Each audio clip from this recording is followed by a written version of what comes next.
Designing a study? Running an A/B test? You know you need the right sample size. But you don't have time for this. You could spend hours wrestling with confusing software, digging through old textbooks. Or worse, just guessing.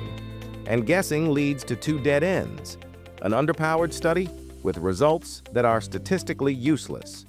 Or an overpowered one that wastes precious time and budget. Your brain power is for discovery. Don't let a calculation stand in your way. There's a better way to calculate sample size. Get your answer in under 30 seconds. No formulas, no spreadsheets. Here's how simple the StatWise sample size calculator is. For a clinical trial comparing two means, just enter your desired alpha and statistical power, input the means you expect to see, add your standard deviation, and there it is. The exact number for a valid study, instantly. Running an A/B test? Switch to proportions. Define your baseline conversion rate, the new rate you hope to detect, and you have your answer. It's that simple, but it doesn't stop there. Instantly visualize your study's power curve so you can confidently defend your choice. And the best part?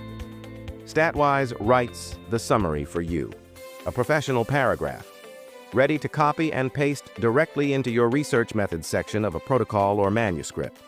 You have important work to do. Don't let this one number slow you down. Visit StatWiseCalculator.com. Get the number you can trust and get back to what truly matters. Smart research. Simplified.